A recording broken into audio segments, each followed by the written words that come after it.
Radhe Radhe Mitra. The success point 2.0 में आप सभी का वेलकम है।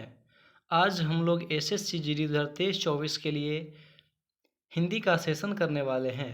आज हम लोग एनाकर्थक शब्द एवं शब्द युग्म का सेशन करने वाले हैं, तो सेशन में अंत तक बने रहिएगा। सेशन को लाइक शेयर एवं जो अपने चैनल पे नए हैं चैनल को सब्सक्राइब जरूर कर लीजिएगा। बता दें कि इसका पीडीएफ का लिंक वीडियो के डिस्क्रिप्शन बॉक्स में डाल दिया गया है, आप लोग वहां से इसे डाउनलोड कर सकते हैं। तो आइए पहला क्वेश्चन देखते हैं। पहला क्वेश्चन देखने से पहले समझते हैं एनाकर्थक शब्द एवं शब्द युग्म क्या होती है। एनाकर्थक शब्द, जैसा कि नाम से ही स्पष्ट है, अनेक अर्थ वाले शब्द, वे शब्द जो एक से अधिक अर्थ रखते हैं उन्हें हम लोग एनाकर्थक शब्द कहते हैं। और बात रही शब्द युग्म का, तो अपने पठन पाठन या बोलचाल में बहुत से ऐसे शब्दों को जाना होगा जिनके उच्चारण तो समान है परंतु अर्थ में भिन्नता होती है, तो ऐसे शब्द को शब्द युग्म या समानाभास शब्द भी कहते हैं। तो चलिए हम लोग पहला क्वेश्चन देखते हैं। क्वेश्चन नंबर फर्स्ट हमें कह रही है, निम्नलिखित में से कौन सा पत्र का अर्थ नहीं है। चिट्ठी, पत्रिका, पत्ता और मुख। तो ऑप्शन नंबर सी जो है मुख, हमारा जो पत्र का अर्थ बिल्कुल भी नहीं है, तो ऑप्शन नंबर सी हमारा सही आंसर होगा। क्योंकि चिट्ठी, पत्रिका और पत्ता तो पत्र का अर्थ है, मगर मुख जो है वो पत्र का अर्थ बिल्कुल भी नहीं है। क्वेश्चन नंबर 2 हमें कह रही है, निम्नलिखित में से कौन सा शब्द एनाकार्थी शब्द है। चलिए देखते हैं। एक, अंक, दोस्त, कबूतर, परिवार। तो ऑप्शन नंबर ए जो है अंक, वो बिल्कुल भिन्न है, तो ऑप्शन नंबर ए हमारा सही आंसर होगा। क्वेश्चन नंबर 3 हमें कह रही है, निम्नलिखित में से पट का अर्थ क्या नहीं होता है। चलिए देखते हैं। डालना, वस्त्र, पर्दा, किवाड़। तो ऑप्शन नंबर ए डालना जो है वो पट का अर्थ नहीं है, बल्कि वस्त्र, पर्दा और किवाड़ जो है वो पट का अर्थ है, मगर डालना जो है ऑप्शन नंबर ए पट का अर्थ नहीं है, तो ऑप्शन नंबर ए हमारा सही आंसर होगा। चलिए क्वेश्चन नंबर 4 हमें कह रही है, निम्नलिखित में से कौन सा शब्द एनाकार्थी शब्द नहीं है। चलिए देखते हैं। मुद्रा, गुरु, राशि, बुद्धि। मुद्रा, गुरु और राशि तो एनाकार्थी शब्द लग रहे हैं, मगर बुद्धि जो है ऑप्शन नंबर डी वो एनाकार्थी शब्द बिल्कुल भी नहीं है, इन तीनों से नहीं मिल रही है, तो ऑप्शन नंबर डी हमारा सही आंसर होगा। क्वेश्चन नंबर 5 हमें कह रही है, निम्नलिखित में से अंतर का अर्थ नहीं होता है। चलिए देखते हैं। ऑप्शन नंबर ए हृदय दे रखा है, ऑप्शन नंबर बी दूरी दे रखा है, ऑप्शन नंबर सी शेष दे रखा है और ऑप्शन नंबर डी आकाश। तो हृदय, दूरी और शेष जो है दोनों समानार्थी एक अनार्थक शब्द है, तो ऑप्शन नंबर डी जो है हमारा आकाश वो इन सभी से अलग है, तो ऑप्शन नंबर डी हमारा सही आंसर होगा। चलिए देखते हैं क्वेश्चन नंबर 6 क्या कह रही है। भेंट के दो अर्थों में से एक अर्थ मुलाकात है, दूसरे अर्थ से निम्न वाक्य को पूर्ण कीजिए। अतिथि को डैश देकर सम्मानित किया गया, तो ऑप्शन नंबर सी जो है उपहार, अतिथि को उपहार देकर सम्मानित किया गया, तो ऑप्शन नंबर सी हमारा बिल्कुल सही आंसर होगा। क्वेश्चन नंबर 7 हमें क्या कह रही है, निम्न में से किस वाक्य में कर के सही अनेकार्थी शब्द का प्रयोग हुआ है। चलिए देखते हैं। विकास अत्यंत उत्साहित था, नयन ने वह कार्य पूरा नहीं किया, राजीव ने अपने हाथ खड़े कर दिए, यह अत्यंत गंभीर मामला है, तो ऑप्शन नंबर सी है जिसमें कर का उपयोग किया गया है, राजीव ने अपने हाथ खड़े कर दिए, तो ऑप्शन नंबर सी हमारा सही आंसर होगा। चलिए अगला क्वेश्चन क्या कह रही है आपसे।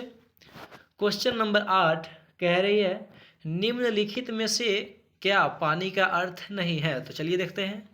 ऑप्शन नंबर ए चमक, ऑप्शन नंबर बी जल, ऑप्शन नंबर सी बिजली और ऑप्शन नंबर डी जल। तो ऑप्शन नंबर हमारा बी हो जाएगा बिजली, जो कि पानी का अर्थ बिल्कुल भी नहीं है, ऑप्शन नंबर बी हमारा सही आंसर होगा। चमक, इज्जत और जल पानी का अर्थ है, पर बिजली जो है वो पानी का अर्थ बिल्कुल भी नहीं है, तो ऑप्शन नंबर बी हमारा सही आंसर होगा। क्वेश्चन नंबर 9 हमें कह रही है, अमृत का अर्थ निम्न में से नहीं है। चलिए देखते हैं। मोती, स्वर्ण, जल, पारा। तो जल, पारा और स्वर्ण जो है अमृत का अर्थ है, बल्कि मोती जो है वो अमृत का अर्थ बिल्कुल भी नहीं है। तो ऑप्शन नंबर ए हमारा सही आंसर होगा मोती, जो कि अमृत का अर्थ बिल्कुल भी नहीं है। क्वेश्चन नंबर 10 हमें कह रही है निम्नलिखित में से प्राकृतिक का अर्थ क्या नहीं होता है। चलिए देखते हैं। ऑप्शन नंबर ए पूज्य, ऑप्शन नंबर बी स्वामी, ऑप्शन नंबर सी माया और ऑप्शन नंबर डी स्वभाव है। तो ऑप्शन नंबर ए जो है पूज्य, वो हमारा प्रकृति का अर्थ बिल्कुल भी नहीं है। तो ऑप्शन नंबर ए पूज्य हमारा सही आंसर होगा, क्योंकि स्वामी, माया और स्वभाव जो है प्रकृति का अर्थ होता है, बल्कि ऑप्शन नंबर ए पूज्य जो प्रकृति का अर्थ बिल्कुल भी नहीं है। तो ऑप्शन नंबर ए पूज्य हमारा सही आंसर होगी। क्वेश्चन नंबर 11 हमें कह रही है निम्नलिखित में से क्या इंगित का अर्थ नहीं होता है। चलिए देखते हैं। इशारा, संकेत, अभिप्राय और डी में दिया है अव्यवस्था, अवस्था। तो ऑप्शन नंबर डी जो है अवस्था हमारा सही आंसर होगा, क्योंकि इस इंगित करना यानी कि इशारा करना, संकेत करना, पहले से अभिप्राय करना। तो ऑप्शन नंबर डी हमारा अवस्था जो है वो इंगित का अर्थ बिल्कुल भी नहीं है। तो ऑप्शन नंबर डी अवस्था हमारा सही आंसर होगा। क्वेश्चन नंबर 12 हमें कह रही है निम्नलिखित शब्दों में से कौन सा शब्द एनाकार्थी शब्द है। चलिए देखते हैं। ऑप्शन नंबर ए फल, ऑप्शन नंबर बी अर्चना, ऑप्शन नंबर सी उपहार और ऑप्शन नंबर डी पूजा। तो ऑप्शन नंबर ए जो है फल, वो हमारा नकारार्थी शब्द नहीं है। फल हमारा सही आंसर होगा, क्योंकि अर्चना करना, पूजा करना या किसी को उपहार देना ये सब नकारार्थी शब्द लग रही है, मगर फल जो है एक अनार्थी शब्द नहीं है। तो ऑप्शन नंबर ए हमारा फल सही आंसर होगी। क्वेश्चन नंबर 13 हमें कह रही है फैला अपने रवि कर जाल। उपयुक्त वाक्य में कर शब्द निम्न में से किस अर्थ को व्यक्त करता है। ऑप्शन नंबर ए सूर्य, ऑप्शन नंबर बी हाथ, ऑप्शन नंबर सी टैक्स और ऑप्शन नंबर डी किरण। तो ऑप्शन नंबर डी जो है किरण, वो कर को अर्थ को व्यक्त करता है। तो ऑप्शन नंबर डी हमारा सही आंसर होगा। क्वेश्चन नंबर 14 हमें कह रही है बेसन वसन के दो अर्थ है। एक अर्थ है स्त्रिया के कमर का आभूषण, इसके दूसरे अर्थ निम्न में से पूर्ण कीजिए। नए डैश से पूजा करने की विधि है। तो चलिए देखते हैं। घंटी, सिंदूर, ज्योति, वस्त्र। तो ऑप्शन नंबर डी जो है वस्त्र, नए वस्त्र से पूजा करने की विधि है। तो ऑप्शन नंबर डी हमारा सही आंसर होगा। चलिए क्वेश्चन नंबर 15 की ओर अग्रसर होते हैं। क्वेश्चन नंबर 15 हमें कह रही है निम्नलिखित में से अपेक्षा का अर्थ क्या नहीं होता है। तो चलिए देखते हैं ऑप्शन। विकल्प ए कह रही है विचार, विकल्प बी इच्छा, विकल्प सी आशा और विकल्प डी आवश्यकता। तो ऑप्शन नंबर ए विचार जो अपेक्षा का अर्थ बिल्कुल भी नहीं है। तो ऑप्शन नंबर ए विचार हमारा सही आंसर होगा, क्योंकि अपेक्षा यानी कि किसी से आशा करना, किसी से अच्छी इच्छा रखना या किसी से अपनी आवश्यकता रखना, और विचार जो है वो सभी का बिल्कुल विपरीत है। तो ऑप्शन नंबर ए विचार हमारा बिल्कुल सही आंसर होगी। क्वेश्चन नंबर 16 हमें कह रही है निम्न में से किस वाक्य में खून के सही नकारार्थी शब्द का प्रयोग हुआ है। तो चलिए देखते हैं। ऑप्शन विकल्प नंबर ए कल विजय की हत्या हो गई, विकल्प बी महेश ने शहर से पलायन किया, विकल्प सी यह लाल फूल अत्यंत सुंदर है और विकल्प डी विकास वाचनालय में पढ़ रहा था। तो ऑप्शन नंबर ए जो है कल विजय की हत्या हो गई, इसमें खून की नकारार्थी शब्द का प्रयोग हुआ है। तो ऑप्शन नंबर ए हमारा सही आंसर होगा। क्वेश्चन नंबर 17 में कह रही है इनमें से क्या महावीर का अर्थ नहीं है। तो ऑप्शन नंबर ए जैन तीर्थकर, option number B Hanuman, option number C Mahadev, option number D शक्तिशाली। तो ऑप्शन नंबर सी महादेव हमारा सही आंसर होगा, क्योंकि जैन तीर्थकर महावीर से संबंधित है, हनुमान महावीर से संबंधित है और शक्तिशाली भी महावीर से संबंधित है, बल्कि महादेव जो है उन सभी से अलग है। तो ऑप्शन नंबर सी महादेव हमारा सही आंसर होगा। क्वेश्चन नंबर 18 हमें कह रही है निम्नलिखित में से कौन सा शब्द एनाकार्थी शब्द है? चलिए देखते हैं। विकल्प ए कह रही है पोत, विकल्प बी जहाज, विकल्प सी हवाई जहाज, विकल्प डी रेलगाड़ी। तो ऑप्शन नंबर ए पोत जो है इन सभी से अलग है, जैसे कि जहाज, हवाई जहाज और रेलगाड़ी ये सब वाहन है, चलने वाली ट्रांसपोर्टेशन वाहन है, मगर पोत जो है किसी को हमला करने हेतु या फिर लड़ाई झगड़े में उपयोग किया जाता है, जो कि ऑप्शन नंबर ए हमारा सही होगा। क्योंकि जहाज, रेलगाड़ी और हवाई जहाज तीनों एक शब्द है और पोत उन सभी से अनेकार्थक है, तो ऑप्शन नंबर ए हमारा सही आंसर होगा पोत। क्वेश्चन नंबर 19 हमें कह रही है निम्नलिखित में से कौन सा शब्द एनाकार्थी शब्द है? चलिए देखते हैं। विकल्प ए गाय, विकल्प बी हिरन, विकल्प सी बंदर, विकल्प डी भैंस। तो ऑप्शन नंबर बी हिरन, क्योंकि गाय, बंदर और भैंस को हम लोग पाल भी सकते हैं, जो कि पालतू भी होती है, बल्कि हिरन जो है वो जंगली होते हैं, तो ऑप्शन नंबर बी हिरन हमारा सही आंसर हो जाएगा। क्वेश्चन नंबर 20 हमें कह रही है निम्नलिखित में से कौन सा शब्द एनाकार्थी शब्द है? चलिए देखते हैं। विकल्प ए कह रही है गुलाब, विकल्प बी बेला, विकल्प सी चमेली, विकल्प डी रात रानी। तो ऑप्शन नंबर बी बेला हमारा सही आंसर होगा, क्योंकि गुलाब, चमेली, रात रानी ये सब पौधे फूल का है और बेला जो कि सबसे अलग है, तो ऑप्शन नंबर बी हमारा बिल्कुल सही आंसर होगा बेला। क्वेश्चन नंबर 21 हमें कह रही है निम्नलिखित वाक्य में रिक्त स्थानों की पूर्ति उचित एकार्थी शब्द से करें। डैश का प्रकोप सब कुछ उखाड़ देता है, जबकि डैश का प्रकोप सब कुछ जला देता है। तो चलिए देखते हैं। विकल्प ए सुंदर तेज, विकल्प बी अगीन मार्ग, विकल्प सी अनिल अनल, विकल्प डी अभिनेता अगीन। तो ऑप्शन नंबर सी अनिल अनल। अनिल का प्रकोप सब कुछ उखाड़ देता है, जबकि अनल का प्रकोप सब कुछ जला देता है, तो ऑप्शन नंबर सी हमारा सही आंसर होगा। क्वेश्चन नंबर 22 हमें कह रही है निम्नलिखित वाक्य में रिक्त स्थानों की पूर्ति उपयुक्त एकार्थी शब्द युग्म द्वारा कीजिए। आदमी की डैश से सफल बनती है, वही उसका सफलता डैश योग है। तो चलिए देखते हैं विकल्प में। विकल्प ए कह रही है मुहूर्त नतीजा, विकल्प बी दीपक रोशनी, विकल्प सी लगन लग्न, विकल्प डी ताजा समान। तो ऑप्शन नंबर सी आदमी की लगन उसे सफलता बनाती है और वही सफलता का उसका लग्न योग होता है, तो ऑप्शन नंबर सी हमारा बिल्कुल सही आंसर होगा। क्वेश्चन नंबर 23 हमें क्या कह रही है निम्नलिखित वाक्य में रिक्त स्थानों की पूर्ति उचित एकार्थी शब्द से कीजिए। डैश बदलती नहीं है और डैश हमेशा बदलती है। विकल्प ए टूटा सपना, विकल्प बी झूठा मौसम, विकल्प सी सत्य सपना और विकल्प डी रीत ऋतु। तो ऑप्शन नंबर डी जो है रीत ऋतु, रीत बदलती नहीं है और ऋतु हमेशा बदलती है, तो ऑप्शन नंबर डी हमारा बिल्कुल सही आंसर होगा। कोई भी ऋतु होता है वो कभी नहीं बदलती है, बल्कि ऋतु जो होती है मौसम वो हमेशा बदलती रहती है। रीत यानी कि रीति रिवाज यानी कि विधि व्यवहार कभी नहीं बदलेगी, बल्कि मौसम जो है ऋतु वो हमेशा बदलती रहती है, तो ऑप्शन नंबर डी रीत और ऋतु हमारा सही आंसर होगा। क्वेश्चन नंबर 24 हमें कह रही है चास का अर्थ है जुताई, परंतु चास का अर्थ प्रकट करने वाला शब्द से निम्न वाक्य पूर्ण कीजिए। हमने डैश कभी नहीं देखा।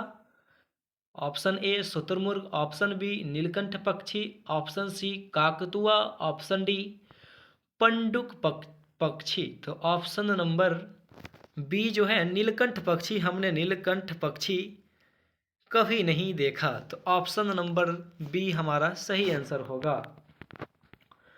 क्वेश्चन नंबर 25 हमें कह रही है निम्नलिखित वाक्य में रेखांकित एकार्थी शब्द का सही अर्थ युग्म क्या होगा।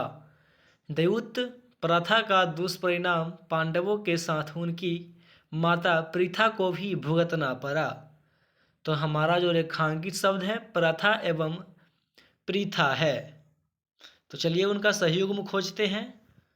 विकल्प ए परंपरा कुंती, विकल्प बी परंपरा अलग, विकल्प सी सहानुभूति विश्वास, विकल्प डी धारणा परंपरा। तो ऑप्शन नंबर ए प्रथा का परंपरा होगा, प्रथा का परंपरा होगा और प्रथा का कुंती होगा, क्योंकि पांडवों के माता का नाम कुंती थी।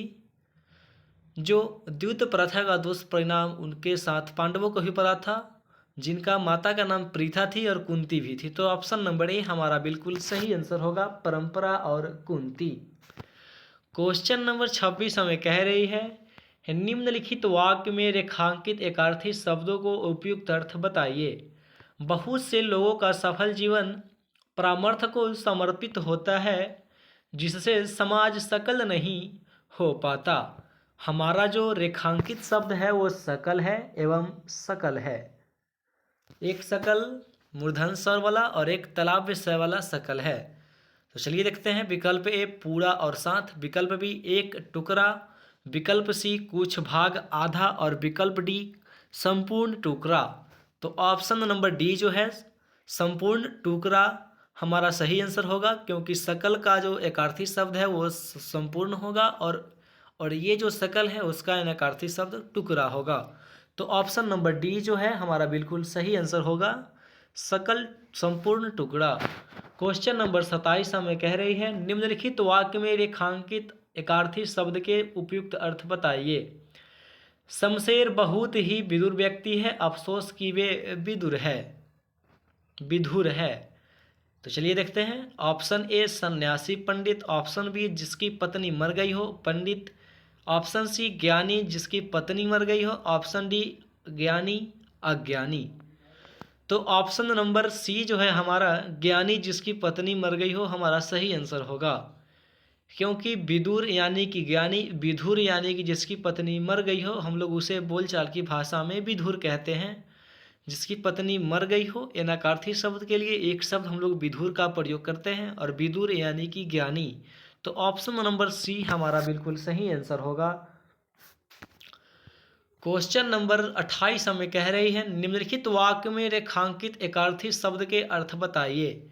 व्यक्ति के जीवन में सम होनी चाहिए, उसके व्यवहार में सम होना अति आवश्यक है। हमारा रेखांकित शब्द है सम एवं सम, एक तालव्य सा वाला सम और एक दंती सा वाला सम, एक ये सम और एक ए सम। तो चलिए देखते हैं। ऑप्शन ए है श्याम रात, ऑप्शन बी है कुछ भाग, ऑप्शन नंबर सी है शांति सम्मान, ऑप्शन डी है समान गणित का पत्र।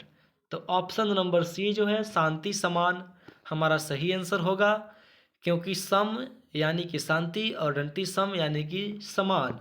तो ऑप्शन नंबर सी हमारा सही आंसर होगा। चलिए अगले क्वेश्चन की ओर अग्रसर होते हैं। क्वेश्चन नंबर 29 हमें कह रही है ऑफिसर ने कर्मचारी को फाइल लाने का आदेश दिया। इस वाक्य में उपयुक्त आदेश शब्द का अर्थ क्या है। चलिए विकल्प ए कहता है छोटों को बहकाना, विकल्प बी अपने कर्मचारियों को अवज्ञा करना, विकल्प सी आज्ञा पालन के लिए कहना और विकल्प डी अपने से छोटों को डांटना। तो हमारा ऑप्शन नंबर सी जो है आज्ञा पालन के लिए कहना हमारा सही आंसर होगा। इसका मतलब आदेश होता है, किसी भी आदेश इसलिए दिया जाता है क्योंकि उसकी आज्ञा का पालन के लिए कहना होता है। तो चलिए अगले क्वेश्चन की ओर अग्रसर होते हैं। क्वेश्चन नंबर 30 हमें कह रही है रमेश को जब उत्तर नहीं मिला तो वह दूसरी तरफ चला गया। वाक्य में प्रयुक्त उत्तर शब्द निम्न में से किस अर्थ को व्यक्त करता है। चलिए विकल्प ए कह रही है अतीत, विकल्प बी पिछला, विकल्प सी उत्तर दिशा और विकल्प डी जवाब। तो हम सभी जानते हैं इस उत्तर का अर्थ होता है जवाब। ऑप्शन नंबर डी जवाब हमारा बिल्कुल सही आंसर होगा। क्वेश्चन नंबर 31 हमें कह रही है राधा गौर वर्ण की सुंदर महिला थी। वाक्य में प्रयुक्त वर्ण शब्द निम्न में से किस अर्थ को व्यक्त करता है। तो हमारा प्रयुक्त अर्थ जो है वो वर्ण है, वर्ण यानी कि ऑप्शन नंबर ए लक्षण, ऑप्शन नंबर बी जाति, ऑप्शन नंबर सी रंग, ऑप्शन नंबर डी रूप। तो ऑप्शन नंबर सी जो है रंग वो वर्ण को प्रतीत करती है, व्यक्त करता है। तो राधा गौर्ण वर्ण की सुंदर महिला थी। तो वर्ण यानी कि रंग। राधा जो है, राधा गौर रंग की सुंदर महिला थी। तो ऑप्शन नंबर सी हमारा बिल्कुल सही आंसर होगा। तो चलिए अगले क्वेश्चन की ओर अग्रसर होते हैं। क्वेश्चन नंबर 32 हमें कह रही है, पृथ्वी अपने अक्ष पर घूमती है। इस वाक्य में प्रयुक्त अक्ष शब्द निम्न में से किस अर्थ को व्यक्त करता है? तो चलिए, विकल्प ए धुरी, विकल्प बी आत्मा, विकल्प सी पासा और विकल्प डी पहिया। तो ऑप्शन नंबर ए जो है अक्ष यानी कि धुरी, अक्ष धुरी एक दूसरे को अर्थ को व्यक्त करता है। तो ऑप्शन नंबर ए धुरी हमारा बिल्कुल सही आंसर होगा। क्वेश्चन नंबर 33 हमें कह रही है, राहुल की मित्रता सोहन के अनुकूल है। इस वाक्य में प्रयुक्त अनुकूल शब्द का अर्थ क्या होगा? तो चलिए, विकल्प ई कह रही है अनुपयुक्तता का भाव, विकल्प बी किसी पक्ष के लिए लाभकारी होना, विकल्प सी किसी के लिए उपयोगी ना होना, विकल्प डी किसी के लिए निकम्मा होना। तो ऑप्शन नंबर बी जो है किसी पक्ष के लिए लाभकारी होना यानी कि अनुकूल होना। तो ऑप्शन नंबर बी हमारा बिल्कुल सही आंसर होगा।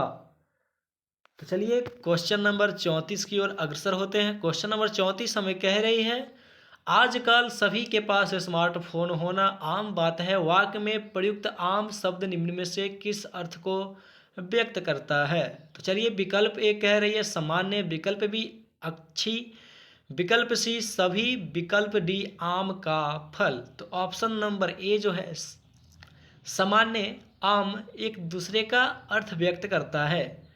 आम बात है यानी कि सामान्य बात है, आम आदमी यानी कि सामान्य आदमी। तो ऑप्शन नंबर ए हमारा बिल्कुल सही आंसर होगा। क्वेश्चन नंबर 35 हमें कह रही है, अनंत विश्व में अनेक देवताओं की कहानियां प्रचलित है। इस वाक्य में प्रयुक्त अनंत शब्द निम्न में से किस अर्थ को व्यक्त करता है? तो चलिए विकल्प देखते हैं। विकल्प ए आकाश, विकल्प बी अंतहीन, विकल्प सी शेष, विकल्प डी ईश्वर। तो ऑप्शन नंबर बी जो है अंतहीन, वो हमारा अनंत शब्द को अर्थ को व्यक्त करता है। तो ऑप्शन नंबर बी जो है हमारा बिल्कुल सही आंसर होगा। तो चलिए इस क्वेश्चन के, इस सेशन के अंतिम क्वेश्चन की ओर अग्रसर होते हैं। क्वेश्चन नंबर 36 हमें कह रही है, बसंत ऋतु में वृक्षों में 9 पल्लव आते हैं। वाक्य में प्रयुक्त पल्लव शब्द का अर्थ क्या होगा? तो चलिए, विकल्प ए कह रही है डाली, विकल्प बी शाखा, विकल्प सी पत्ता, विकल्प डी फूल। तो पल्लव का अर्थ जो है विकल्प सी पत्ता बिल्कुल सही आंसर होगा। पल्लव और पत्ता एक दूसरे के अर्थ को व्यक्त करती है, दोनों समान अर्थ है यानी कि दोनों शब्द युग्म है। तो ऑप्शन नंबर सी पत्ता हमारा बिल्कुल सही आंसर होगा। तो चलिए दोस्तों, आशा करते हैं कि आज के सेशन से आप लोगों को काफ़ी कुछ सीखने को मिला होगा। नीचे आपको उत्तरमाला दे दिया गया है, यहाँ से आप स्क्रीनशॉट लेकर के, और आपको पीडीएफ में भी इसका लिंक दे दिया गया है, इसका फोटो पीडीएफ में से आप लोग देख सकते हैं। तो पीडीएफ जो है वीडियो के डिस्क्रिप्शन बॉक्स में डाल दिया गया है, आप लोग वहां से डाउनलोड करके मॉक टेस्ट भी लगा सकते हैं।